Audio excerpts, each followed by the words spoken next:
Chapter 35.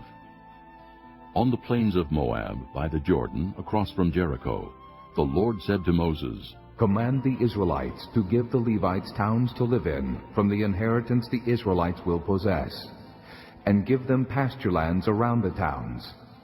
Then they will have towns to live in, and pasture lands for their cattle, flocks, and all their other livestock. The pasture lands around the towns that you give the Levites will extend out 1,500 feet from the town wall. Outside the town, measure 3,000 feet on the east side, 3,000 on the south side, 3,000 on the west, and 3,000 on the north, with the town in the center. They will have this area as pasture land for the towns.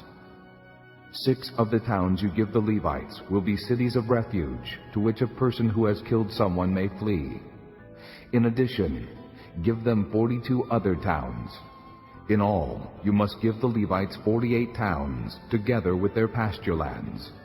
The towns you give the Levites from the land the Israelites possess are to be given in proportion to the inheritance of each tribe.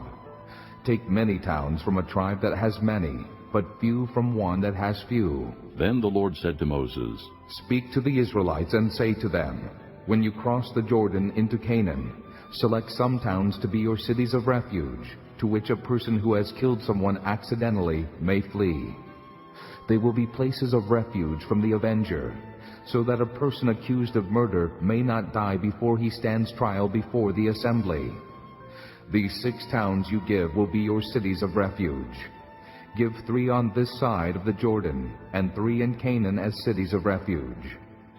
These 6 towns will be a place of refuge for Israelites, aliens, and any other people living among them, so that anyone who has killed another accidentally can flee there. If a man strikes someone with an iron object so that he dies, he is a murderer. The murderer shall be put to death. Or if anyone has a stone in his hand that could kill, and he strikes someone so that he dies, he is a murderer. The murderer shall be put to death. Or if anyone has a wooden object in his hand that could kill, and he hits someone so that he dies, he is a murderer. The murderer shall be put to death. The avenger of blood shall put the murderer to death. When he meets him, he shall put him to death. If anyone with malice aforethought shoves another or throws something at him intentionally so that he dies, or if in hostility he hits him with his fist so that he dies, that person shall be put to death. He is a murderer. The avenger of blood shall put the murderer to death when he meets him. But if without hostility someone suddenly shoves another, or throws something at him unintentionally, or without seeing him drops a stone on him that could kill him, and he dies, then, since he was not his enemy, and he did not intend to harm him, the assembly must judge between him and the avenger of blood, according to these regulations.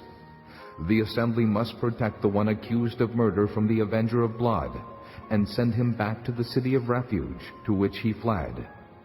He must stay there until the death of the high priest, who was anointed with the holy oil.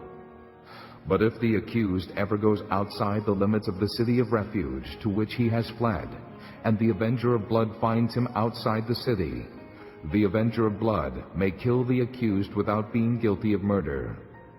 The accused must stay in his city of refuge until the death of the high priest. Only after the death of the high priest may he return to his own property. These are to be legal requirements for you throughout the generations to come, wherever you live. Anyone who kills a person is to be put to death as a murderer, only on the testimony of witnesses. But no one is to be put to death on the testimony of only one witness. Do not accept a ransom for the life of a murderer who deserves to die. He must surely be put to death. Do not accept a ransom for anyone who has fled to a city of refuge, and so allow him to go back and live on his own land before the death of the high priest. Do not pollute the land where you are. Bloodshed pollutes the land, and atonement cannot be made for the land on which blood has been shed, except by the blood of the one who shed it. Do not defile the land where you live and where I dwell, for I, the Lord, dwell among the Israelites.